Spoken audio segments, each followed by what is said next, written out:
হ্যাঁ, প্রথম কথা, একজন খুনিকে 1.5 ঘন্টা একটানা একটা প্ল্যাটফর্ম দেওয়া হচ্ছে এবং আমরা তার এখানে কথা বলছি। একজন খুনি কাকে খুন করেছে? জি, বাংলাদেশের জাতির পিতা বলছি আমরা। উনি বলছেন যে বিশ্বের কোথাও জাতির পিতা নেই, উনি জানেন না।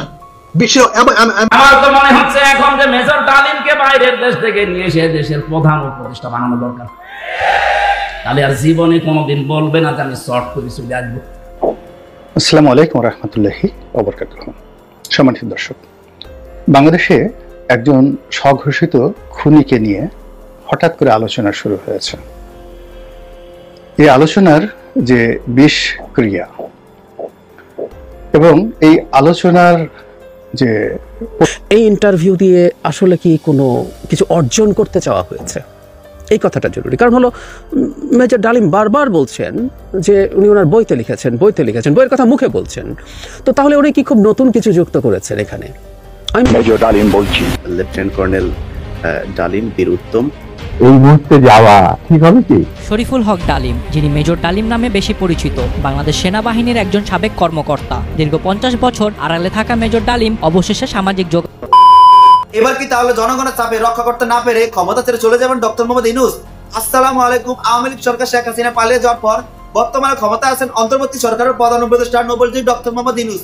আর এই নোবেলজয়ী ডক্টর মোহাম্মদ ইউনূস ক্ষমতা থাকাকালীন আজকে সারা বাংলাদেশে যেসব চাঞ্চল্যকর ভিডিও ফুটেজ গুলো ঘটেছে, তার মধ্যে থেকে আমি আপনাদেরকে এমন কিছু ভিডিও ফুটেজ দেখাবো যা দেখলে আপনারা সত্যি রীতিমতো অবাক হয়ে যাবেন। তাই বলছি, সম্পূর্ণ ভিডিও জুড়ে আমার সাথে থাকবেন, তাহলে সবকিছু বুঝতে পারবেন ইনশাআল্লাহ।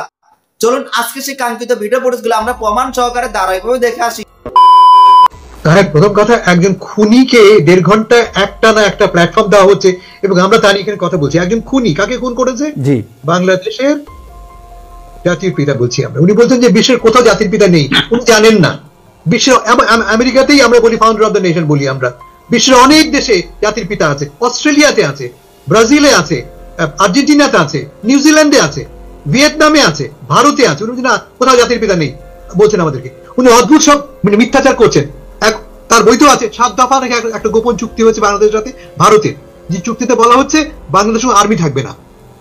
অথচ from day one we had our own army, from day one. এবং আমাদের আর্মি মুক্তিযুদ্ধও করেছে। মানে পুরো একটা মিথ্যাচার, একের পর এক মিথ্যাচার তিনি করে গেছেন এবং তা আমাদের হজম করতে হয়েছে। উনি একটা অদ্ভুত কথা বলেছেন কি, যে যুদ্ধ চলাকালীন সময় কল্যাণীতে নাকি উগ্রতায় এক বাড়িতে আটকে রাখা হয়েছিল মেজর জিয়াকে, এবং সেখানে তিনি যে মেজর জিয়ার সাথে একটি গোপন চুক্তি করেন।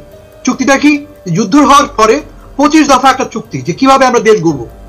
যুদ্ধ চলছে, সেই যুদ্ধে তিনি একজন বীর যোদ্ধা। উনি বলছেন আমরা সেখানে যে কোরআন শরীফের শপথ নিয়ে 25 দফার একটা চুক্তি করছি, আমরা এভাবে দেশ গড়ব। স্বীকার করে নিয়েছেন যে উনি যুদ্ধ চলাকালীন সময় তিনি একজন অসৎ মিথ্যাচারী ব্যক্তি, আমাদের স্বাধীনতার বিরুদ্ধে তখনই তিনি চক্রান্ত করছেন। মানে একের পর এক মিথ্যা। সরকারকে বিন্দু মাত্র গুরুত্ব দেবেন না এবং এই মিথ্যাবাদী লোকটাকে, খুনি লোকটাকে সামান্য রকম স্পেস দেবেন না। Thank you. আমি 2 ঘন্টার মানে যে ইন্টারভিউ আমি সেটা দেখলাম এবং একটু পরেই উনি বলছেন আমার বইতে লিখেছি, এই করেছি, সেই ইটস নাথিং নিউ। মানে এখানে উনি বইতে লিখে ফেললেই যে সেটা সত্য সেটা না। জাতির পিতা যে ইস্যু বলেছেন, জাতির পিতা না শুধু অন্যান্য, যেমন উনি স্বীকারই করতেছেন না যে এই যে বঙ্গবন্ধু মারা গেছেন কনফ্লিক্টে, মানে এটা তারা মারেন নাই, কনফ্লিক্টে মারা গেছেন। এই মানে দুইটা মানে ক্রস ফায়ারের মতো আর কি, দুইটা গ্রুপের মধ্যে মারা গেছেন। আর এখন এই সমস্ত এগুলা প্রলাপ ছাড়া আর কিছুই না। মানুষ তো এখন সোশ্যাল মিডিয়ার কারণে হ্যাঁ মিলিয়নস ভিউ হতে পারে, but that doesn't mean that it's everything is right and everything is true. আর আমার কাছে মনে হয়েছে একটা পাগলের প্রলাপের মতোই মনে হচ্ছে। উনি কথা বলছেন যে 25 দফা চুক্তি হয়েছে জিয়ার সাথে। উনি বলছেন সেই 25 দফার মধ্যে একটা ছিল রিমুভাল অফ মুজিব। সেই 25 দফা তিনি হয়তো জুন জুলাই মাসে করেছে, দাবি করছেন তিনি। তখনই মুজিবকে রিমুভ করার চুক্তি তিনি করছেন। এইসব গাল গপ্প তিনি কোত্থেকে পান? এবং আমি একটা বলি যে আমাদের এই মানে ইলিয়াস হোসেন, তারপরেও আমি মনে করি সে একটু ধন্যবাদ এই সময়ে, মানে ডালিমকে একজন আত্মস্বীকৃত খুনিকে মানে জনগণের সামনে উপস্থাপন করে তার যে অসংলগ্নতা, এটাকে আরো স্পষ্ট করেছেন। তিনি বারবার মিথ্যে কথা বলেছেন এবং ওই সময় 75-এর 15 আগস্ট দূরের ঘটনা আমরা সবাই জানি, 71 থেকে টানা ইতিহাস, এগুলা যে খালি উনার বক্তব্য যে এটা না, এই তখন তো মানুষজন অল্প ছিলেন, এই পাশাপাশি এই আমরা আমাদের অনেক পরিচিত লোক এই সমস্ত ঘটনার সাথে জড়িত। জেনারেল উসমান হিসাবে আমরা জেনেছি, এই নূর চৌধুরী খুনি হওয়ার আগে আমরা ব্যক্তিগতভাবে জানতাম। তো উনার ইতিহাস এবং সবচেয়ে স্থূল যে মিথ্যাচার তিনি করেছেন, ওই যে ইংরেজি ভাষা নিয়ে একটা প্রচলিত কৌতুককে তিনি সিরাজ ভাইয়ের বক্তব্য নিয়ে যে অ্যান্টনি মাস্কারেন্স ওই যে কাঁদছিলেন, তার ভাষাটা নষ্ট হয়ে গেছে, এটা একটা স্থূল, এটার মধ্যে দিয়ে দেখে একটা মিথ্যাবাদী, এটা আমার মানে প্রমাণিত হয়েছে। সো হাসান ভাই আমরা জানেন এই ইন্টারভিউতে কখনোই তাকে চ্যালেঞ্জ করা হয়নি, তিনি একটানা বলে গেছেন, হি ওয়াজ নেভার চ্যালেঞ্জ। এটা কেমন সাংবাদিকতা? না না হাসান ভাই, এটা মানে চ্যালেঞ্জ করা হয় নাই সেটা ঠিক, কিন্তু আমি এটা তার এই কথাগুলো বের করে আনার জন্য I think he is exposed, যে তার যে আসলেই কোনো সাবস্টেন্স নাই তার এর মধ্যে, এই জন্যই হয়তো ওই পিঠ চাপড়ে কথাগুলা বের করে, নাইলে তো সে রাগ করে চলে যাবে। এইভাবেই হয়তো সাংবাদিক যে মানে অ্যাপ্রোচটা নিছেন, কিন্তু সে যে পুরো পাগল এইটা। আসসালামু আলাইকুম রহমতুল্লাহি ওয়া বারাকাতুহু। সম্মানিত দর্শক, বাংলাদেশে একজন স্বঘোষিত খুনিকে নিয়ে হঠাৎ করে আলোচনা শুরু হয়েছে। এই আলোচনার যে বিষক্রিয়া এবং এই আলোচনার যে প্রতিক্রিয়া, এটার ফলে আমাদের যে মানসিক বিবর্তন ঘটেছে এবং আমরা যে একটা ভয়ঙ্কর পরিণতির দিকে এগোচ্ছি, হয়তো এই বিষয়গুলো নিয়ে অনেকেই চিন্তা ভাবনা করছেন না। প্রথমত, মেজর ডালিম কোনো সাধারণ ব্যক্তি নন। একটি নির্মম হত্যাকাণ্ড ঘটানো একজন হত্যাকারী, একজন খুনি। পৃথিবীতে কোনো কালে কোনো জমানাতেই কোনো খুনকে বৈধতা দেয়া হয়নি। এমনকি সবচেয়ে মারাত্মক একজন অপরাধী, যিনি 100টি খুন করেছেন, 1000টি খুন করেছেন, তো সেই খুনিকেও খুন করার জন্য কখনো কোনো রাষ্ট্র, কোনো সমাজ, কোনো সুস্থ বুদ্ধি বা বিবেক কোনোদিন সমর্থন জানায়নি। পৃথিবীতে একটা বিচারিক প্রক্রিয়া, এমনকি আইএমএ জাহিলিয়াতের যুগে যখন কাউকে মৃত্যুদণ্ড দেয়া হতো, তখনও সেটার জন্য একটা সামাজিক, রাষ্ট্রনীতিক এবং গোত্রের একটা সিদ্ধান্ত থাকত। বাংলাদেশের রাজনীতিতে বঙ্গবন্ধু শেখ মুজিবুর রহমানের সকল অবদানকে আপনি কবর দিন এবং তার সকল অপরাধ, শত সহস্র গুণকে আপনি বাড়িয়ে দিন, কিন্তু তারপরেও যদি এই পৃথিবীর মানুষের জবান বন্ধ করে দিয়ে এই জমিনের সকল পশু পাখি, কীট পতঙ্গ, জন্তু, জানোয়ার সকলের জবান আপনি খুলে দিন, আল্লাহ রাব্বুল আলামিনের যে প্রাকৃতিক নিয়ম, সেই নিয়ম অনুযায়ী কোনো কীট পতঙ্গ, বনের হিংস্র পশু, হায়নাদের মতো হিংস্র পশু, তারাও কোনো হত্যাকাণ্ডের পক্ষে সাফাই গাইবে না। এমনকি যে হত্যাকারী, দুনিয়াতে যারা হত্যাকাণ্ড ঘটান, তাদের এই জীবনে তার পরিণতি ভোগ করে এই পৃথিবী থেকে যেতে হয়। এমন কোনো হত্যাকারী নেই যে হত্যাকারী তার কৃতকর্মের ফল এই পৃথিবীতে ভোগ না করে এখান থেকে বিদায় নিয়ে গেছেন। সেটা পলাশীর কাণ্ড হোক কিংবা গহীন অরণ্যে, আমাজনের কোনো গহীন অরণ্যে যে কোনো কর্মকাণ্ড হোক, প্রতিক্রিয়া ঘটবেই দুনিয়ার ব্যাপারে। আর যারা আখিরাত বিশ্বাস করেন, হাসর নসর বিশ্বাস করেন, তাদের জন্য আল্লাহ রাব্বুল আলামিন যে সংবাদ দিয়েছেন সেটি হলো, যদি কোনো মানুষ এই পৃথিবীতে একটি মাত্র হত্যাকাণ্ড ঘটায়, মনে হলো যেন তিনি পৃথিবীর সবাইকে খুন করেছেন, সকল মানুষকে হত্যা করেছেন, ইনক্লুডিং তার পিতামাতাকে, ভাই বোনকে, স্ত্রী কন্যাকে, এবং সেই সকল হত্যাকাণ্ডের জন্যই তাকে দায়ী করা হবে। মেজর ডালিম তেমনি একজন হত্যাকারী, সর্বজন স্বীকৃত, একেবারে প্রমাণিত, এবং কোনো অবস্থাতেই তার এই হত্যাকাণ্ডের বিপরীতে তিনি বা তার আত্মীয় স্বজন কখনো কোনোদিন কোনো কালে সাফাই গাওয়ার চেষ্টা করেননি হত্যাকারী। এখন আমরা যখন এই সমাজে একজন হত্যাকারীকে দেখার ব্যাপারে, তাকে তোয়াজ করার ব্যাপারে, তাকে তদবির করার ব্যাপারে উৎসাহী হয়ে উঠি, ইট মিনস প্রবল বেগে আমরা জাহান্নামের দিকে এগোচ্ছি। যখন সমাজ, রাষ্ট্র কোনো মন্দকে মন্দ বলতে না পারে, ভালোকে ভালো বলতে না পারে, দুষ্টের দমন এবং শিষ্টের পালন না করতে পারে, তখন ওই দেশ, কাল, সমাজ, রাষ্ট্রের জন্য আল্লাহর গজব অনিবার্য হয়ে পড়ে, ব্যক্তির জীবনে, রাষ্ট্রের জীবনে। তো সেই কারণে কি হলো, মেজর ডালিমকে নিয়ে আমার কখনো কোনো অবস্থাতে আগ্রহ ছিল না।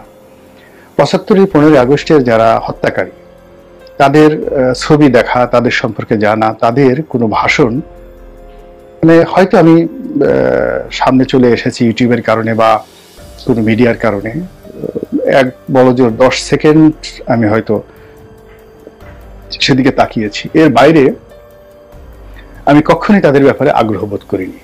কেন তারা হত্যা করেছে, কি করেছে না করেছে, সমস্ত ব্যাপারে আমি আগ্রহী দেখাইনি, এবং এটাই আমি যতটুকু শিক্ষা লাভ করেছি, এটাই আমার কাজ।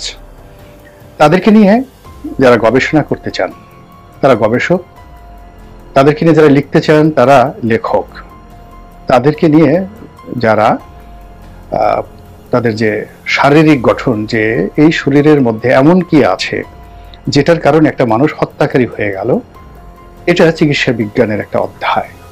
কিন্তু আমরা যারা আম জনতা, আমাদের জন্য প্রধান দায়িত্ব এবং কর্তব্য হলো এদেরকে ঘৃণা করা। যেভাবে আমরা আমাদের যে বর্জ্যর দিকে আমরা তাকাই না, আমাদের সেই সমাজের মন্দ যে দিকগুলোর দিকে আমরা তাকাই না, মুখ ফিরিয়ে থাকি, পচা দুর্গন্ধ কোনো জিনিস যদি আমরা মানে সেগুলো পাই, সঙ্গে সঙ্গে আমরা নাক বন্ধ করে ফেলি, কিংবা কোনো বাজে শব্দ যদি আমাদের কর্ণকুহরে আসতে চায়, বিবেকবান মানুষ কান বন্ধ করে রাখে। তদ্রূপ মেজর ডালিম এবং এদের মতো মানুষ যারা আছে এই সমাজে, তাদের কথা শোনা, তাদেরকে দেখা, তাদের ব্যাপারে আগ্রহ প্রকাশ করা, যদি আপনার বিশেষ কোনো উদ্দেশ্য না থাকে, অর্থাৎ গবেষণা করা, মানুষকে ভবিষ্যতে তাদের কুকর্মের ব্যাপারে সতর্ক করা, সচেতন করা, এইগুলো বিষয় যদি না থাকে, তাহলে বাকি আপনি যা কিছুই করবেন পুরোটাই আপনার জন্য একটা মানসিক বৈকল্য ডেকে নিয়ে আসবে, খারাপ পরিণতি ডেকে নিয়ে আসবে, এবং আপনি নিজেও পাপের ভাগীদার হবেন।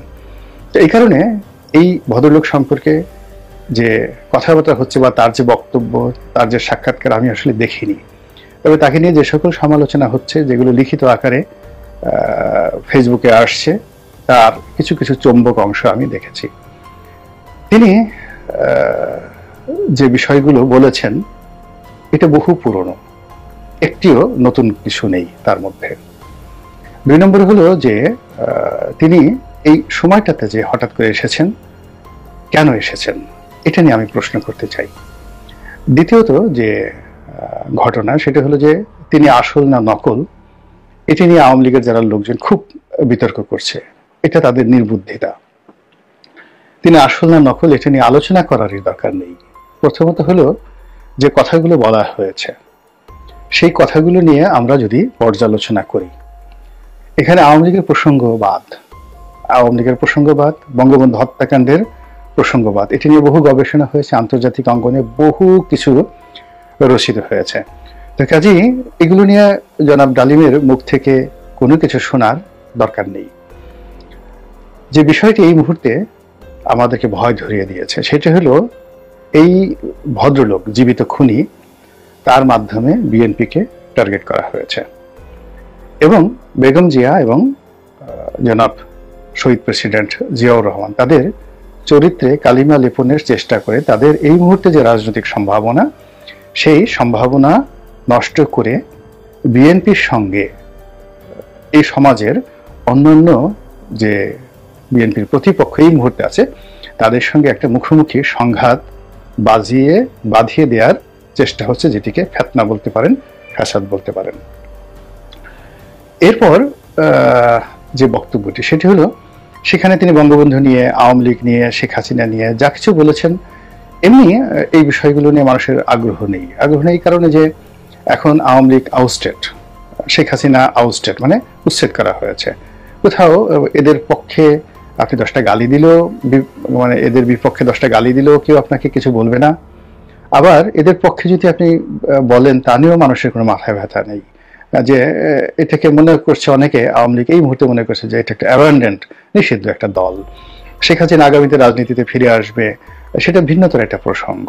তো কাজেই তাকে টার্গেট করে কিন্তু মেজর ডালিমকে যারা এনেছেন, প্রযোজনা করেছেন, এটার পিছনে অর্থ ব্যয় করেছেন, উনি তো এমনি এমনি আসেননি। যেখানে গত 50টি বছর তাকে দেখা যায়নি এবং প্রাণ ভয় তিনি পালিয়ে বেরিয়েছেন।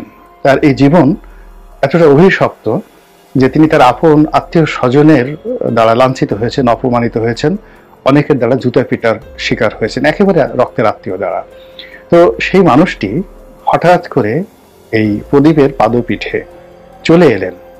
তিনি ইচ্ছা করে আসেননি, এ সাহস তার হওয়ার কথা নয়। তাকে সাহস যোগানো হয়েছে, তাকে নিরাপত্তা দেওয়া হয়েছে, তাকে আশ্বাস দেওয়া হয়েছে এবং এটার জন্য একটা চক্র কাজ করছে। তো আমরা তিনি আসল না নকল সেই কথাগুলো না বলে যে কথাগুলো আমরা বলতে চাই সেটা হলো যে তিনি যে কথাগুলো বলেছেন সেই কথা প্রথমত পরস্পর বিরোধী, এবং তিনি একই সঙ্গে বঙ্গবন্ধুর প্রশংসা করেছেন, আবার একই সঙ্গে তার স্ত্রীর অপহরণ নিয়ে কথা বলেছেন, একই সঙ্গে বঙ্গবন্ধু তাকে চাচা ডেকেছেন, আবার সেই চাচা তিনি পাকিস্তানের হাতে ধরা দিয়েছেন, আবার মুক্তিযুদ্ধের সময় সেই চাচাকে তিনি খুন করা, অর্থাৎ চাচা হয়েছেন মুক্তিযুদ্ধের পরে, আর মুক্তিযুদ্ধের আগে তিনি সেনাবাহিনীতে যখন কর্মরত ছিলেন এবং যখন মুক্তিযুদ্ধ হয় তখন তিনি চাচাকে হত্যা করার ব্যাপারে তখন থেকে তিনি সিদ্ধান্ত নিয়েছেন। এখন যিনি পাকিস্তানের কারাগারে বন্দী অবস্থায় ছিলেন, তার দৃষ্টিতে তিনি পাকিস্তানপন্থী, পাকিস্তানের কাছে তিনি ধরা দিয়েছেন, তিনি অবিভক্ত পাকিস্তানের প্রধানমন্ত্রী হতে চেয়েছেন। তো অবিভক্ত পাকিস্তানের যিনি প্রধানমন্ত্রী হতে চান এবং পাকিস্তানের সরকারের উপর তার এতটা প্রভাব যে তিনি পাকিস্তানের সরকারকে হুকুম করেছেন যে আমাকে গ্রেপ্তার করে নিয়ে যান, এবং তাকে সেখানে রাজকীয় মেহমান হিসেবে গ্রেপ্তার করে নিয়ে গেছে।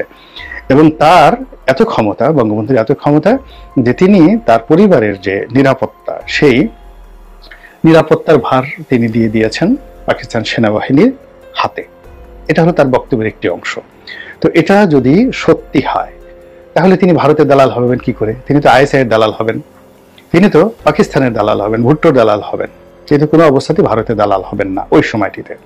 তো কাজেই তার এই যে বিপরীতমুখী বক্তব্য, এটি শোনার রুচিও নেই এবং এটি নিয়ে আলোচনা না করার কিছু নেই। যে কোনো মানুষই মূলত তার প্রতি যে ঘৃণা, বা তিনি যে একটি অস্থির চিত্তের অসুস্থ মানুষ এবং সেই অসুস্থতার কারণেই তিনি এরকম একটা খুন খারাপের সঙ্গে জড়িত হয়ে পড়েছেন, এবং খুন করার পর তার মানসিক বৈকল্যটা এমন একটা পর্যায়ে পৌঁছে গেছে যে সেটিকে নিয়ে তিনি দম্ভ করেছেন, এবং গত 50টি বছর পালিয়ে থাকার কারণে তার মানসিক যে ভারসাম্যহীনতা এটা চরম পর্যায়ে পৌঁছে গেছে এবং তিনি কোনো অবস্থাতেই সুস্থ নেই। এবং তিনি যে কথাগুলো বলেছেন এগুলো কারো শিখিয়ে দেওয়া, কারো পড়িয়ে দেওয়া এবং লিখিত বক্তব্য।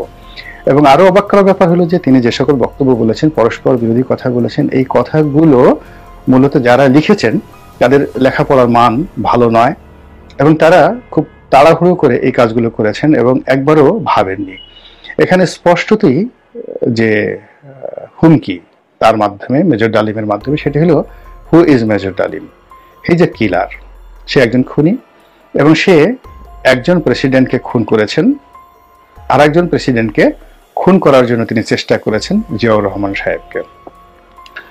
এবং এই খুনের ঘটনা যখন জানাজানি হয়ে গেল তখন সেনাবাহিনী, পুলিশ বাহিনী এবং সমস্ত এজেন্সি যখন তাকে গ্রেপ্তার করার জন্য সর্বোচ্চ চেষ্টা করলো তখন তিনি প্রাণ ভয়ে পালালেন, অথচ তার পালানোর কথা নয়। তো এই যে তার যে অবস্থা, সেই অবস্থায় যে তিনি দুজন প্রেসিডেন্টকে হত্যা করার চেষ্টা করেছেন এবং একটা সফল হয়েছেন আর একটা হননি। এখন এই বৃদ্ধ বয়সে তিনি কি আরেকটি হত্যাকাণ্ড করতে চান? সেটা কাকে?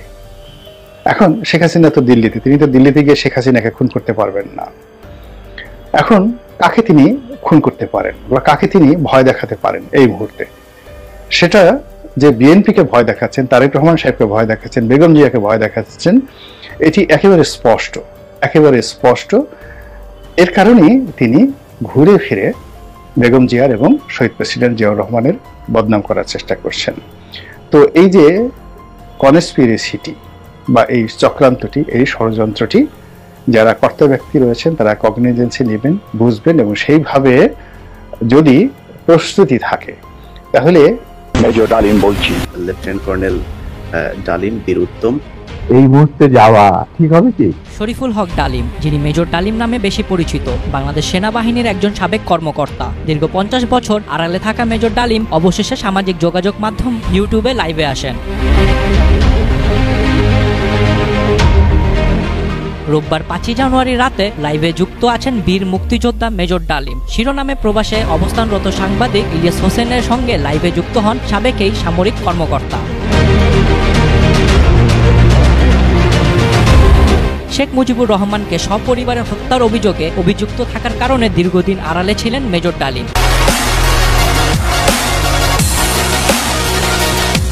এই সাক্ষাৎকারের পর বিষয়টি টপ অব দ্য কান্ট্রিতে পরিণত হয়েছে। সামাজিক যোগাযোগ মাধ্যম থেকে শুরু করে সর্বত্র আলোচনায় এই মেজর ডালিম ইস্যু। অনেকে প্রশ্ন তুলেছেন, মেজর ডালিম কি দেশে ফিরছেন? সোমবার রাতে ইউটিউবে এক ভিডিওতে প্রবাসী লেখক অ্যাক্টিভিস্ট পিনাকি ভট্টাচার্য মেজর ডালিমের দেশে ফেরার বিষয়ে কথা বলেন। তিনি বলেন, আমাকে সুইডেনের বড় ভাই যিনি মেজর ডালিমের শিষ্য, তিনি বলেন মেজর ডালিমকে তো দেশে ফেরা আনা দরকার। পিনাকি বলেন, মেজর ডালিম অবশ্যই দেশে আসবেন। আমাদের দেশে নতুন সংবিধান লিখলে 15ই আগস্টকে বিপ্লবী অভ্যুত্থানের মর্যাদা দেব। আগের রায় বিচার সবকিছু ইনভ্যালিড হয়ে যাবে। তিনি তখনই বীরের বেশে দেশে ফিরবেন। 24-এর বিপ্লব যারা রচনা করেছে তাদের অনেকেই আইডল ছিলেন মেজর ডালিম। অত্যন্ত আমার তো ছিলেনই, ওনার নাম আমরা আকাশে তুলে রাখবো। পিনাকি আরো বলেন, বাংলাদেশে যতবার জালিম আসবে ততবার মেজর ডালিমেরা জন্মাবে। কখনো তাদের নাম হবে আবু সাইদ, কখনো তাদের নাম হবে মীর মুগ্ধ, কখনো তাদের নাম হবে ওয়াসিম। আমরা এক একটা তারার নাম দেব এই বীরদের নামে। 24-এর বিপ্লব একটা প্রকৃত বিপ্লব হয়ে উঠবে যদি আমরা নতুন সংবিধান লিখে মেজর ডালিমকে দেশে ফিরিয়ে আনতে পারি। সেই দিন হবে। তো সম্মানিত দর্শক, আশা করছি আপনারা সম্পূর্ণ ভিডিও পড়ে মনোযোগ সহকারে দেখেছেন। অন্তর্বর্তী সরকারের প্রধান উপদেষ্টা নোবেল জয়ী ডক্টর মোহাম্মদ ইউনূস ক্ষমতা থাকাকালীন আজকে সারা বাংলাদেশের ঘটনার মধ্যে থেকে কি হয়েছে তাও বুঝতে পেরেছেন। এই বিষয়ে আপনাদের একটি গুরুত্বপূর্ণ মতামত অবশ্যই কমেন্ট করবেন। চলুন এরই ধারাবাহিকতা আমরা আরো কয়েকটি ভিডিও পড়ে প্রমাণ সহকারে দেখে আসি। আমার তো মনে হচ্ছে এখন যে মেজর ডালিমকে বাইরের দেশ থেকে নিয়ে এসে দেশের প্রধান উপদেষ্টা বানানো দরকার। তাহলে আর জীবনে কোনোদিন বলবে না যে আমি শর্ট করে চলে আসবো। উনি যদি আসে চিন্তা করবে দরকার নেই, আর মরে যা দরকার, স্বামীর বাড়ি মরবো। কথা বলছে টাকা একজন তো স্বামীর বাড়ি, তোমরা নিজেরাই বলেছে যে স্বামী স্ত্রীর সম্পর্ক আমাদের। তাহলে আপনি যদি স্ত্রী হয়ে থাকেন, আপনার বোন গেছে দোলা ভাইয়ের বাড়ি, আপনি গেছেন স্বামীর বাড়ি। শয়তান যেদিন জান্নাতের মেন গেটে যায়, এটা সূরা আরাফের ভেতরে আছে 8 নাম্বার পারা 11 নাম্বার পৃষ্ঠা 13 নাম্বার লাইনে আয়াতটা আছে। শয়তান ওই দিন হযরতে হাওয়া আলাইহিস সালামের সামনে কসম দিয়েছিল, আল্লাহ নিজে ওইটা উল্লেখ করেছেন, ওয়াকাসামাহুমা ইন্নী লাকুমা লামিনান নাসিহিন। শয়তান কসম দিয়ে বলেছে, আমি আল্লাহর কসম করে বলছি অবশ্যই আমি তোমাদের দুইজনের হিতাকাঙ্ক্ষী। তাফসিরে কাবিরের ভেতরে মুফাসসির লিখেছেন, শয়তানি আল্লাহর নামে কসম দেওয়ার সঙ্গে সঙ্গে ও পানি বের করেছিল, তো নাক দিয়ে, চোখ দিয়ে না। ও আগে কেটে ফেলেছিল চোখে, কিন্তু পানি নেই, নাকে পানি। এখন নাক যে কেমন ছিল ওইটা ওখানে লেখা নেই। এটা তো নাক কেমন আমরা দেখতে পাই, এজন্য নাকের পানি দেখা যায়, চোখের পানি পাওয়া যায় না। এখান থেকে একটা মাসলা বের হয়, যারা কথা বলার আগে কেঁদে ফেলে এটা শয়তান। আপনি জীবনে যত কথা আমি শুনেছি, কথা বলার আগেই দেখবেন কাঁদে, আমার কেউ নেই, কেউ নেই। তো কেউ নেই, আমরা করবো কি? আমি যেটা বলতে চাচ্ছিলাম, মানুষ হত্যার সাথে যারা জড়িত, এই যে কতগুলো শাস্তি বললাম, কোনটা থেকে আপনি রেহাই পাবেন বলেন? 1 নম্বরে জাহান্নামে যাবেন, 2 নম্বরে খালিদান ফিহা, চিরদিন থাকবেন। কয়দিন? এদেশে একটা ভুল কথা প্রচার করা আছে যে না যা করি করি, কালেমা তো একদিন পড়েছি, নাই 10 বছর থাকবো, এরপরে যখন বের হয়ে আসবো তখন আবার হাউসে কাউসারের পানি দিয়ে আল্লাহ গোসল করিয়ে বের করে দেবে, আগে যে হামসা ছিলাম ওই রকম হয়ে যাবো। আমি জেলখানায় ঢোকার আগে 21 সালে, তখন আমার 66 কেজি ওজন ছিল। বের হওয়ার সময় 60 কেজি, 6 কেজি কমে গেছে। অনেকেই মনে করে এই যে জাহান্নামে নাই 10 বছর থাকবো, 70 কেজি হয়ে ঢুকবো, নাই 65 কেজি বের হবো।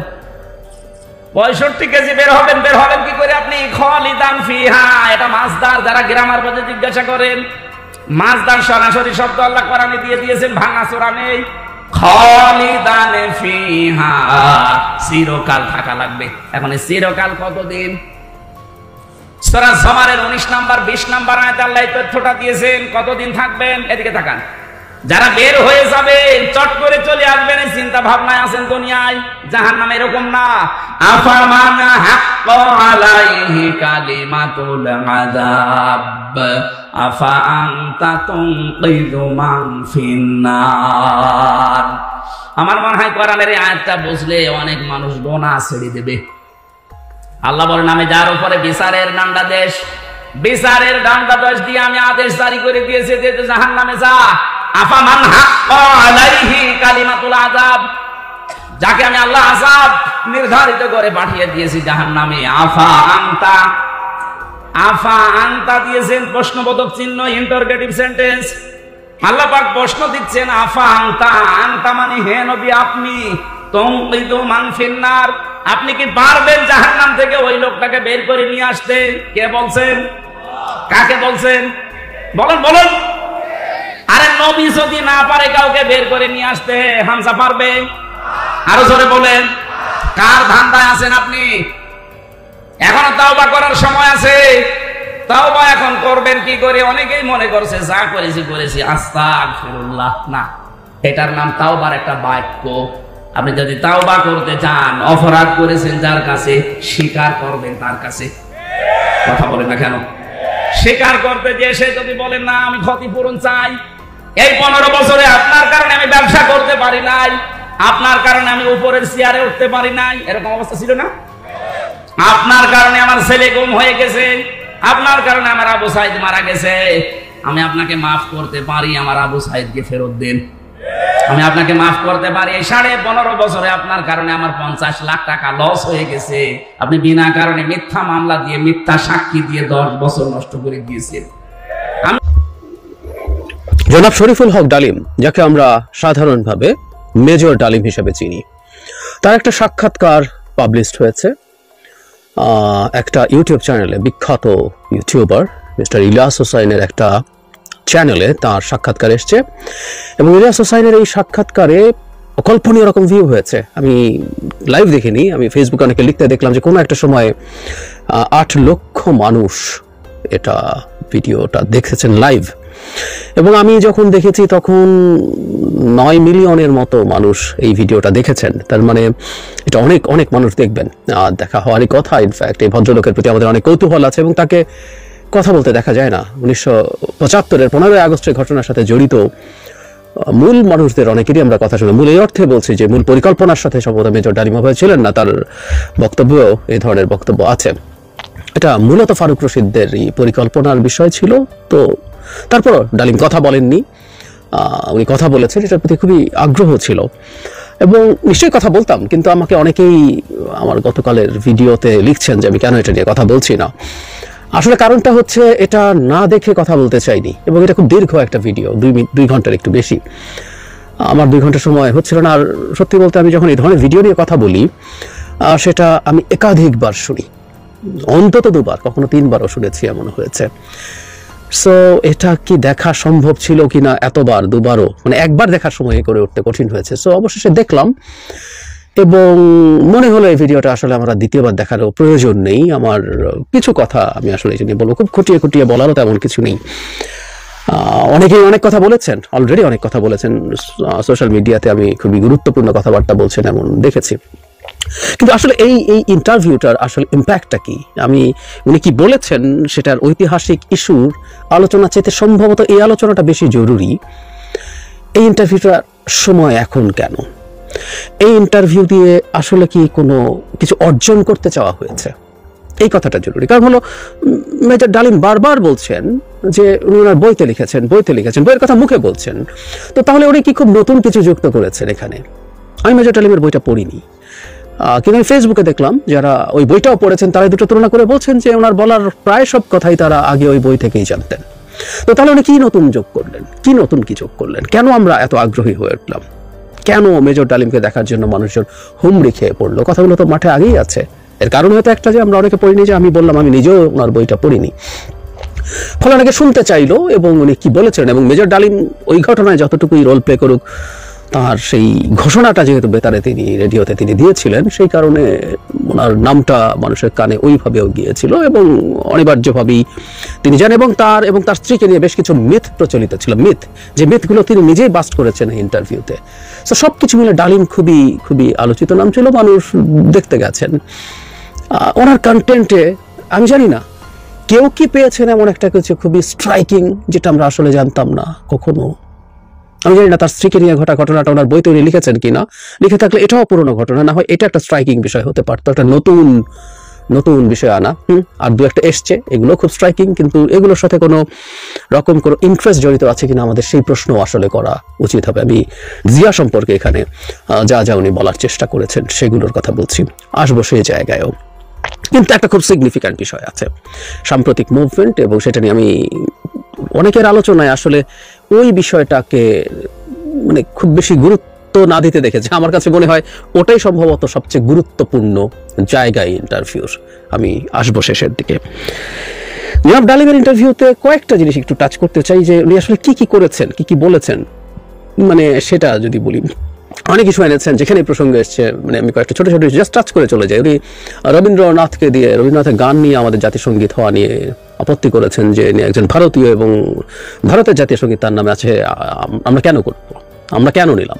আমাদের তো নজরুল ছিল, আরো পোয়েটস ছিল। এটা আমাদের এক ধরনের দুর্বলতা, আমাদের অক্ষমতা যে আমরা পারি নাই। এটা ভুল না যে আমরা আমাদের দেশের, আমার এই মাটিতে জন্মানো কোনো পোয়েটকে দিয়ে বা নতুন করে গান লিখে নেওয়া যায়, কিন্তু যে তথ্যটা যখন নজরুলের নাম বলেন, যখন আমরা স্বাধীন বাংলাদেশে জাতীয় সঙ্গীত নিচ্ছি, নজরুল কিন্তু তখনও বাংলাদেশের নাগরিক হননি, তিনিও ভারতীয় নাগরিকই ছিলেন। সুতরাং এই কথাটা বলছি, এর মধ্যে আসলে ঠিক ভারতীয় ইস্যু না, ইস্যুটা কি আমরা নিশ্চয়ই বুঝতে পারছি। রক্ষী বাহিনীর কথা বলছেন, ভারতীয় বাহিনীর বিকল্প ছিলেন, এই ধরনের আলাপ তিনি আনছেন। এবং শেখ মুজিবুর রহমান ভারতের মানুষ ছিলেন এবং একটা পর্যায়ে ভারত বাংলাদেশকে আসলে করদ রাজ্যে পরিণত করার জন্য, স্বাধীনতা জন্য সাহায্য করেছে। তারপরে ভারত যেহেতু একসময় সোলজার সরিয়ে নিতে হয়, তাই তখন তার জায়গায় রক্ষী বাহিনী তৈরি করা হয়েছে। ভারতের বাংলাদেশ নিয়ে পরিকল্পনা, এখানে ওই যে 7 পয়েন্ট একটা চুক্তির কথা বলা হয়, সেই চুক্তিটার কথা তিনিও এনেছেন, কিছু ধারা তিনি বলেছেন। এই চুক্তিটা আমরা অনেকেই দেখেছি, এবং এই চুক্তির ভিত্তিতে যদি হয়ে থাকে তো আসলে এটা তো ভয়ঙ্কর ব্যাপার, কোনো সন্দেহ নেই। এবং ভারতের পাকিস্তানকে দুর্বল করা তো পরিকল্পনা ছিলই, ঠিক করদ রাজ্য পুরোপুরি না হলেও বাংলাদেশ ভারতের সাথে লাইনড হয়ে পুরোপুরি চলবে, এটা ভারতের প্রত্যাশা ছিল, কোনো সন্দেহ নেই। কিন্তু খুব ইন্টারেস্টিং হচ্ছে, মেজর ডালিম দাবি করছেন তিনি ওই যুদ্ধের সময়গুলোতেই এটা জানেন, এটা বোঝেন। এগুলো যদি হয়ে থাকে তাহলে তিনি শেখ মুজিবুর রহমানের, মানে শেখ মুজিবুর রহমান দেশ ছেড়ে চলে গিয়েছিলেন ফর শিওর, কিন্তু এবং হ্যাঁ, মেজর ডালিম যে কথাটা বলেন মুজিব স্বাধীনতা চাননি, আমি ওনার সাথে এটাতেও একমত। শেখ মুজিবুর রহমান শেষ পর্যন্ত পাকিস্তানের প্রধানমন্ত্রী হতে চেয়েছিলেন, একজন বুর্জোয়া পলিটিশিয়ান যা চায়। উনি নির্বাচনে জিতেছেন, উনি পাকিস্তানের প্রধানমন্ত্রী হবেন, কোনো সন্দেহ নেই। তো সেটা উনি বলেছেন, ঠিক আছে, কিন্তু তার জন্য যুদ্ধ করা, উনি ভারত করদ রাজ্য বানাবে, তাহলে এই করদ রাজ্য তৈরি করার জন্য তিনি যুদ্ধ করেছেন বীরত্বের সাথে। উনি একজন খেতাবপ্রাপ্ত বীর মুক্তিযোদ্ধা, উনি মুক্তিযোদ্ধা মানে কি করেছেন, উনি কিভাবে ট্রেন করেছেন সবাইকে, সবকিছুর দীর্ঘ বর্ণনা আছে। তো সেটা অদ্ভুত শোনায়। এবং রক্ষী বাহিনী তৈরি করা হয়েছে ভারতের স্বার্থে, এটাও আমার কাছে খুবই ডিসপিউটেড কিছু মনে হয়, কোনো সন্দেহ নেই। জিয়াউর রহমান সম্পর্কে অনেক কথা আছে, আমি একটু পরে আসছি, সেটা নিয়ে কথা বলবো। কিন্তু মুক্তিযুদ্ধ সময়কালে কয়েকটা কথা খুব ইন্টারেস্টিং উনি বলেছেন, আমি জানি না ওনার বইতে উনি এগুলো লিখেছেন কিনা। যে সময় একটা সেনা পরিষদ তৈরি করা হয়েছিল এবং তখন 25 বছর আগামীতে বাংলাদেশ কেমন হবে তারা নাকি যুদ্ধের সময় সেই জিনিসটা করছেন। এবং সেই সময়ে জিয়াউর রহমান কোরআন ছুঁয়ে শপথ করেছিলেন যে তিনি তাদের সাথে থাকবেন, তাদের সামনে নেতৃত্ব দেবেন, তবে শর্ত ছিল তিনি রাষ্ট্র ক্ষমতা যাওয়ার আগ পর্যন্ত এই তথ্য জানানো যাবে না, এরকম কথা উনি বলছেন। এবং শেষ পর্যন্ত উনি পেরে ওঠেন নাই, মানে ওনার যে পেরে ওঠেন নাই মানে উনি যে শপথ করেছেন সেই শপথটা উনি রক্ষা করেন নাই, কথাটা এইরকম উনি বলেছেন। জিয়াকে অবশ্য উনি ক্ষমা করে দেওয়ার কথাও বলেছিলেন, একটা স্মৃতিচারণ করছেন। আবারও তিনি বলছেন, তিনি তার বইতে এটা লিখেছেন, উনি যখন চায়না ছিলেন, তার বাবা আবার জিয়ার ক্যাবিনেটের খুবই সিনিয়র মিনিস্টার ছিল, সেখানে জিয়ার সাথে কথোপকথনের কথা তিনি এনেছেন। কিন্তু যে কথাটা জরুরি সেটা হচ্ছে একটা পর্যায়ে যারা ইলিয়াস তাকে জিজ্ঞেস করছেন যে আপনাদেরকে শেখ মুজিবুর রহমানকে পদচ্যুত করার ইচ্ছে ছিল। আমরা খেয়াল করি যুদ্ধের সময় বসে মেজর ডালিম মনে করছেন মুজিব ভারতীয় এজেন্ডাই বাস্তবায়ন করছেন, তাই তাকে পদচ্যুত করতে হবে। তাই যদি হয়ে থাকে তিনি মুজিবের এক অর্থে অধীনে তো বটেই, কারণ যে মুজিবনগর সরকার তৈরি হয়েছিল, আমাদের অস্থায়ী সরকার তৈরি হয়েছিল, তার প্রেসিডেন্ট তো মুজিব ছিলেন এবং শেখ মুজিবুর রহমান স্বাধীনতা চাননি, কিন্তু শেখ মুজিবুর রহমানের নামেই যুদ্ধ হয়েছে, এতে কোনো কনফিউশনের কিছু নেই। তো তা যদি হয়ে থাকে যুদ্ধ করছেন এটাকে স্বাধীন করার জন্য করে মুজিবের হাতে তুলে দেবেন, তারপর মুজিবকে একদিন তারা পদচ্যুত করবেন, এসব পরিকল্পনা যুদ্ধের মধ্যে বসে বসে তারা করছেন। আমি জানি না, কেউ কেউ বলে না, দেখেন আপনারা যা ভালো মনে করেন, আমার কাছে তাই মনে হলো আর কি। এবং বাংলাদেশের স্বাধীনতার কথা পাকিস্তান নেভির এক অফিসার প্রথম, ধারণা করি তিনি বাংলাদেশের সন্তান, তখন যেহেতু পাকিস্তানি ছিল, সেই আলাপ তুলেছেন। অথচ বাংলাদেশের মাটিতেই প্রচুর মানুষ স্বাধীনতার আলাপ তুলেছেন, ভাসানী তুলেছেন, সিরাজুল আলম খানরা বহু আগে তুলেছেন। তারা কেউ নন, একটা ডিফারেন্ট ন্যারেটিভ আমাদের সামনে নিয়ে আসা হয়েছে। খুব গুরুত্বপূর্ণ একটা বিষয়, যেহেতু আমি ওনার বই পড়িনি তাই আমি জানতাম না বইয়ে আছে কিনা। মেজর ডালিম আসলে খুব আলোচিত হয়েছেন, এই নামটা আমরা ছোটবেলা থেকে শুনতাম এই একটা কারণে যে তার স্ত্রীকে শেখ কামাল তুলে নিয়ে যান তার সাঙ্গপাঙ্গরা সহ এবং ধর্ষণ করেন, এই ধরনের কথাও আমরা শুনেছি। আমরা বাস্তবে আপনারা সবাই শুনেছেন কিনা আমরা ছোটবেলায় জাস্ট শুনেছি কানে। তার বর্ণনা অতি ডিটেল এবং ফ্র্যাঙ্কলি স্পিকিং অনেক অপ্রয়োজনীয়ভাবে বড় করা হয়েছে। এই 2 ঘন্টার এটা হওয়ার দরকার ছিল না, এটা খুবই কেয়ারফুলি প্ল্যান্ড হলে 2 ঘন্টা না, আমি উনি 2 ঘন্টা 3 ঘন্টা 5 ঘন্টা কথা বলুক, কিন্তু এটা যদি কেয়ারফুলি প্ল্যান্ড হতো আমরা অনেক বেশি তথ্য হয়তো পেতে পারতাম। উপস্থাপকের উচিত ছিল তাকে আরো, করেছেন উনি লিডিং প্রশ্ন করেছেন, কিন্তু আরো করা, কারণ আমরা ডালিমের কাছ থেকে আসলে অন্য অনেক কিছু জানতে চেয়েছিলাম যেটা উনি ওনার বইয়ে বলেননি। সে কারণেই বলবো প্রশ্ন বা সব কিছুর মধ্যে একটা প্যাটার্ন ছিল, সেই প্যাটার্নটাই আমি আসলে খুঁজতে চাই। এটাই আসলে মূল টেক অ্যাওয়ে এই ইন্টারভিউর। তো যাই হোক, উনি ওখানে দীর্ঘ বর্ণনা দিয়ে জানা গেল তার স্ত্রী ধর্ষিত হওয়া দূরে থাকুক, শেখ কামাল সেখানে থাকা দূরে থাকুক, তাকে অপহরণই করা হয়নি, তুলেই নিয়ে যাওয়া হয়নি। তুলে নিয়ে যাওয়া হচ্ছিল মেজর ডালিমকে তার স্ত্রী তার স্বামীর নিরাপত্তার জন্য, বোধ করি এটাই যৌক্তিক। তিনি এবং তার খালা গাড়িতে উঠে পড়েন। পরবর্তীতে অনেক বিস্তারিত বর্ণনা আছে, আপনারা নিশ্চয়ই শুনেছেন, আসলে শুনে নেবেন ঘটনা কি হয়েছিল। তাহলে একটা ভয়ঙ্কর মিথ্যে কথা, মিথ্যাচার ছড়ানো হয়েছিল, তো সেটা তিনি বাস্ট করেছেন। আমি তার এই সততাকে স্যালিউট জানাই, খুবই চমৎকারভাবে উনি এটা বলেছেন। এটা ঠিক আছে, একটা নতুন তথ্য আমার কাছে, উনি আগে এটা বলেছেন কিনা আমি জানি না।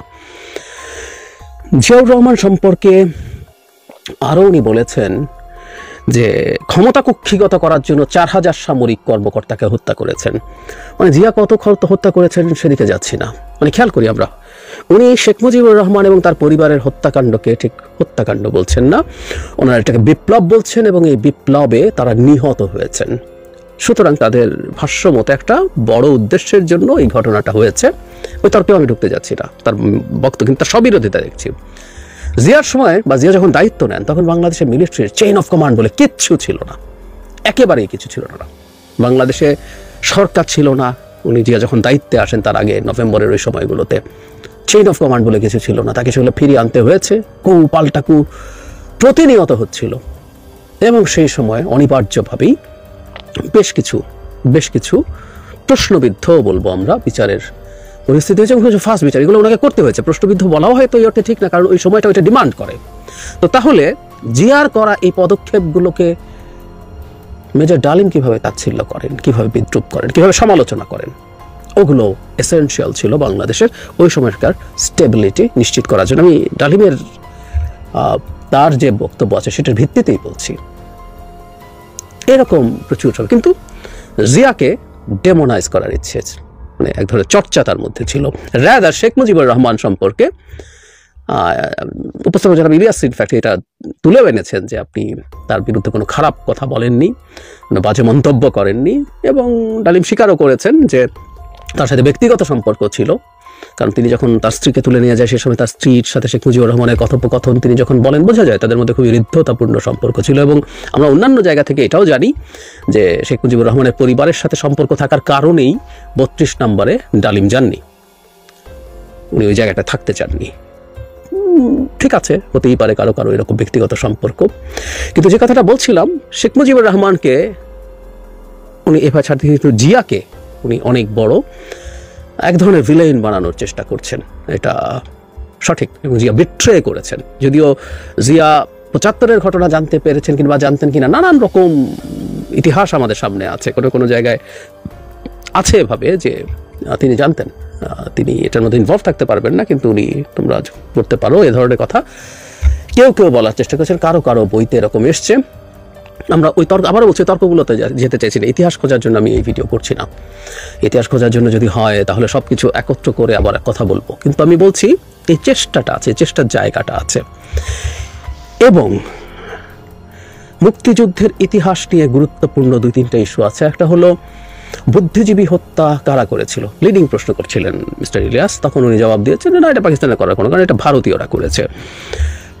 কতজন শহীদ হয়েছেন, বাংলাদেশের মুক্তিযুদ্ধের শহীদের সংখ্যা নিয়ে ডিবেট আছে। যে গল্পটা আমরা জানতাম সেটা আবার জনাব ডালিম বললেন, সেটা হচ্ছে 3 লক্ষ সংখ্যাটাকে ইংরেজিতে 3 মিলিয়ন বলে ফেলেছেন শেখ মুজিবুর রহমান। উনি 3 লক্ষ ইংরেজি 3 মিলিয়ন জানতেন। এরপর আবার সাংবাদিকের কান্নাকাটির এক উদ্ভট গল্প উনি বলছেন, সেদিকে আর না যাই।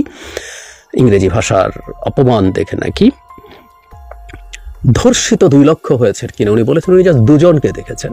মানে ওনার 2 জন দেখা 2 লক্ষ ধর্ষিত না হওয়ার যুক্তি না। আবারও বলছি, এগুলো কোনোটা যে ফিক্সড সংখ্যা আমি তাও বলছি না। 30 লক্ষ সংখ্যাটা নিয়ে প্রচুর মানুষের কনফিউশন আছে, সংখ্যাটা 10-15 লক্ষ আছে, 3 লক্ষ আছে, হোয়াট এভার ইট ইজ। 3 লক্ষ সংখ্যাটাও বিরাট একটা সংখ্যা, কিন্তু সেদিকেও যাচ্ছি না। কিন্তু এই ডিবেটটা আনালে কিন্তু কোনোটাই নতুন ডিবেট না, কোনোটাই নতুন ডিবেট না। এগুলো আমাদের এই সমাজে ছিল, দীর্ঘদিন থেকে মানুষ কথা বলেছে। অনুমান করে তিনি তার বইতেও এই কথাগুলো লিখেছেন। এখন নতুন করে উনি এখন সামনে এসে বললেন, হ্যাঁ, বলার ক্ষেত্রে আমরা মানুষকে যখন দেখি তার মুখ থেকে কথা শোনা, একটা লেখাপড়ার কথা শোনার মধ্যে কমিউনিকেশন ইজ মাচ বেটার, কোনো সন্দেহ নেই। ওই বেটার একটু কমিউনিকেশনই হয়তো হয়েছে, তথ্যগতভাবে নতুন কিছু না। তাহলে এখানে আসলে কি দাঁড়ালো?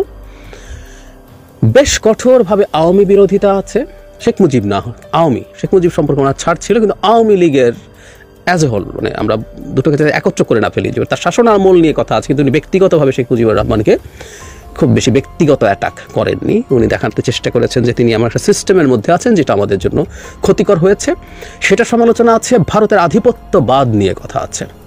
উনি এই যে এখনকার যে ছাত্র জনতার কথা বলা হচ্ছে, তিনি সেটাকে বলছেন যে ভারতের কাছ থেকে মুক্ত হওয়ার জন্য আমাদের আসলে আরও যুদ্ধ করে যেতে হবে।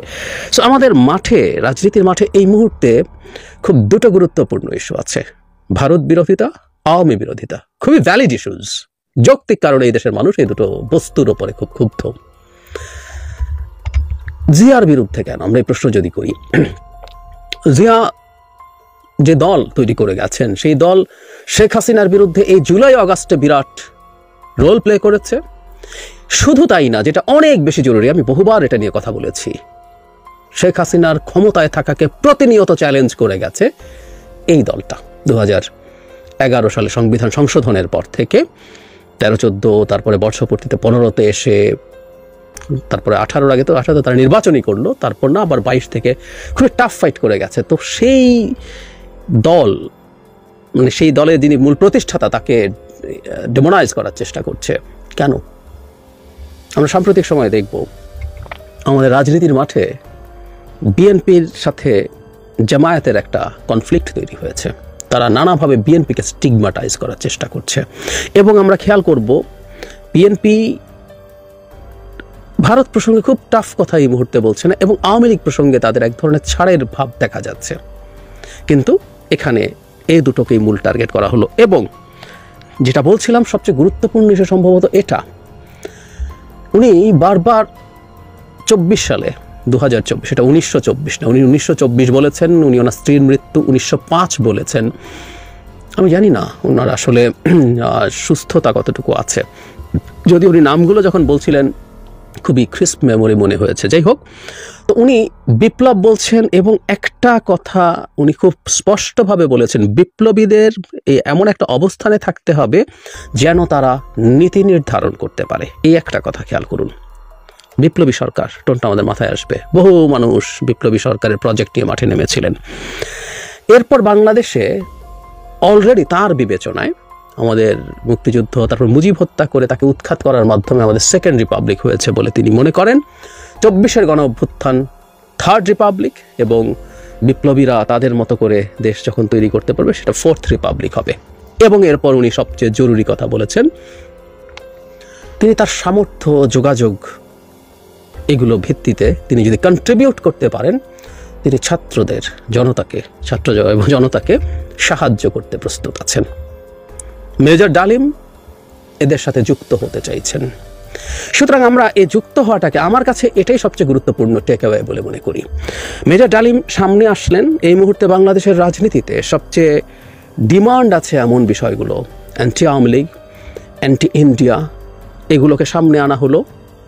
এবং ওই রাজনীতির মাঠে যেহেতু একটা অংশের ফাইট আছে বিএনপির সাথে, সুতরাং বিএনপিকেও চাপে ফেলার জন্য জিয়াকে চাপে ফেলা, তার মানে এই শেখ হাসিনা বিরোধী মুভমেন্টের একটা অংশ যারা বাংলাদেশের বিপ্লব হয়েছে দেখতে চেয়েছেন, এবং বাংলাদেশের স্বাধীনতার হিস্ট্রি, আমি আবারও বলি, স্বাধীনতার হিস্ট্রি কিন্তু শেষ হয়ে গেছে, 30 লাখ শহীদ মেনে নিতে হবে, আমি একেবারেই মনে করি না। এবং জনাব ডালিম যা যা বলেছেন, এই সব কিছু বলার অধিকার আমি খুব সিরিয়াসলি সমর্থন করি। বিভিন্ন ভার্সন থেকে আসতেই হবে, কিন্তু কোনো ঘটনায় মানুষ জড়িত থাকলে সেটাই সঠিক ইতিহাস হয়ে যায়, এই পারসেপশন ভুল, একেবারেই ভুল। প্রফেশনাল ইতিহাসবিদরা যে ইতিহাস লিখবেন সেটা সত্যের কাছাকাছি থাকে, একেবারে অ্যাবসলিউট অবজেক্টিভ ইতিহাস বলে কিছু নেই, একেবারে নেই। বরং বলা হয় যে মানুষগুলো ঘটনার সাথে জড়িত থাকে, তাদের নানান রকম বায়াসে তারা ভোগেন, সে বায়াসের কারণে সঠিক ইতিহাস তাদের দিক থেকে কমও আসতে পারে। তারপরও তার মতো মানুষদের টেস্টিমনি আসলে আমাদের সামনে থাকা দরকার। ভবিষ্যতে ইতিহাস যারা লিখবেন তারা ক্রস চেক করার জন্য এটা কাজে লাগবে, এটা খুবই জরুরি। এবং তার মতো মানুষের আরও লম্বা ইন্টারভিউ আমরা দেখতে প্রস্তুত আছি, তবে সেটা খুব কনক্রিট হওয়া দরকার। আরও অনেক ইস্যু, যে ইস্যুগুলো আসলে আমরা চাই না কিন্তু শোনা দরকার। ওনারা কারা ছিলেন, কিভাবে ওনারা এই পরিকল্পনা করলেন, নিজেরা এই কয়েকজন কর্নেল মেজর মিলে এরকম একটা সিদ্ধান্ত নিয়ে ফেলে এত বড় ঘটনা ঘটিয়ে দিতে পারলেন, কেউ জানতো না, কোনো বিদেশি শক্তি ছিল, কারা ছিল, কিভাবে ছিল, নানান রকম কথা বিভিন্ন চর্চা থেকে, বিভিন্ন জায়গা থেকে এসছে। কিন্তু যারা ঘটনায় ছিলেন তাদের মুখ থেকে, আবারও বলছি, তাদের কথা মানতেই হবে, নট নেসেসারিলি, কিন্তু তাদের কাছ থেকে এই কথাগুলো বের করে আনা দরকার আছে। তো প্রত্যেকে এখন খুবই মহৎ সাজার চেষ্টা করছেন। তার সাথে কি তার ব্যক্তিগত ক্ষোভ আছে? তার স্ত্রী রেপড হননি, অপহৃত হননি, তাদের চাকরি গিয়েছিল তো অন্যায়ভাবে, ব্যক্তিগত ক্ষোভের জন্য করেছেন। এই যে জাতির মুক্তির আলাপ আনছেন, এটা কি মুক্তির আলাপ নাকি আপনার কিছু ব্যক্তিগত ক্ষোভের সাথে যুক্ত হয়েছিল, নাকি আর কারা কোনো না কোনো বেনিফিটের জন্য এসেছিল? আমি বলছি না সেটা ঠিক বা বেঠিক, হতেই পারে তারা সেই কারণে গিয়েছেন, কিন্তু এই প্রশ্নগুলো আসতে পারতো, এই মানুষগুলোকে আমরা জিজ্ঞেস করতে পারতাম, তাহলে আমরা আরও অনেক কিছু জানতে পারতাম। আবারও বলছি, তথ্যগুলো সামনে আসতো, আমরা ক্রস চেকের জন্য সামনে পেতাম। কিন্তু ওগুলো না করে যেভাবে হলো, বোঝা গেল একদম একটা পরিকল্পিতভাবে কাজটা করা হয়েছে। এবং আমরা একটা কথা বলি না, পর্বতের মুশিক প্রসব, এটা মুশিক প্রসব হলো। আমরা আসলে তেমন কিছু পাইনি, আমরা পেতে চাইতাম, পেলে ভালো হতো, কিন্তু পেয়ে ওঠেনি। তারপরও উনি এসছেন, এটা খুবই চমৎকার ব্যাপার। এবং দেখা যাক, তিনি আগ্রহ প্রকাশ করেছেন ছাত্র জনতা যা করবে সেটার সাথে তারা থাকতে চান, তিনি থাকতে চান। এখন আমাদের ছাত্রদের যে দল তৈরি হতে যাচ্ছে, বৈষম্য বিরোধী ছাত্র আন্দোলন এবং জাতীয় নাগরিক কমিটির, তারা তাকে আহ্বান জানাবেন কিনা, এর মধ্যে বিরাট জটিলতা আছে। তিনি যদি দেশে ফিরে আসেন, এটা শুধুমাত্র অনেক বিচার নিয়ে প্রশ্ন আছে বাংলাদেশের, কিন্তু ওনাদের এক ধরনের স্বীকৃত মানুষ, যদিও এই আলাপ হবে যে এটাকে আসলে অপরাধ হিসেবে আমরা বিবেচনা করবো কিনা, কিন্তু শেখ হাসিনার সময় তাদের বিরুদ্ধে রায় হয়ে গেছে, সেটাকেও আসলে দেখার ব্যাপার থাকবে। এই সব সময় যেসব হত্যাকাণ্ড ঘটে তার সাথে যারা জড়িত থাকেন তাদের বিচার হবে কি হবে না, এটার জাস্ট একটা লিগ্যাল ইস্যু না, এসব নিয়ে আলাপ হতে পারে। সো আমাদের অপেক্ষা করতে হবে যে তার মতো মানুষকে, যদি ওনার অনেক বয়স হয়েছে, আমি দেখলাম উইকিপিডিয়া হিসাবে তার বয়স 77 এরকম হয়ে গেছে, তো এই 78 সম্ভবত ওনার বয়স। তো সেটা যদি হয়ে থাকে, ওনার ক্যাপেবিলিটি কতটা আছে, এবং ওনার কথার মধ্যে খুব স্ট্রেংথ নেই, এবং কিছু কিছু কথা জড়িয়ে যাচ্ছিল, মনে হচ্ছিল ওনার বয়স হচ্ছে বা অসুস্থ আছেন তিনি, কিন্তু দেখার ব্যাপার হবে তাকে অ্যাসেট মনে করছে কিনা এবং সব কিছু বাদ দিয়ে তাকে রাজনীতিতে ব্যবহার করার চেষ্টা হয় কিনা। কিন্তু এটুকু আমরা নিশ্চিত থাকতে পারি, তাকে এই মুহূর্তে মাঠে নামানো হয়েছে আমি মনে করি একটা পরিকল্পনার পার্ট হিসাবে, এবং মূলত একটা রাজনীতি, যে রাজনীতিটা বৈষম্য বিরোধী ছাত্র আন্দোলন, জাতীয় নাগরিক কমিটি এবং জামায়াত ইসলামী করতে চাইছে, সেই রাজনীতিটার পক্ষে বয়ান তৈরির জন্য যেন শরীফুল হক ডালিম মাঠে নেমেছেন। তো সম্মানিত দর্শক শ্রোতা, আশা করছি আপনারা এই সম্পূর্ণ ভিডিও ফুটেজটা মনোযোগ সহকারে দেখেছেন। আওয়ামী লীগ সরকার পালিয়ে যাওয়ার পর নোবেল যে অন্তর্বর্তী সরকারের প্রধান উপদেষ্টা ডক্টর মোহাম্মদ ইউনূস ক্ষমতা থাকাকালীন আজকে সারা বাংলাদেশে চাঞ্চল্যকর ঘটনা ঘটেছে, তার মধ্যে থেকে আমি আপনাদেরকে যে কটা বাছাই করা ভিডিও ফুটেজ দেখেছি তাও বুঝতে পেরেছেন। এই বিষয়ে আপনাদের একটি গুরুত্বপূর্ণ মতামত অবশ্যই কমেন্ট করবেন। আজ এ পর্যন্তই, দেখা হচ্ছে অন্য একটি ভিডিওতে। সে পর্যন্ত সবাই ভালো থাকবেন, সুস্থ থাকবেন, আল্লাহ হাফেজ।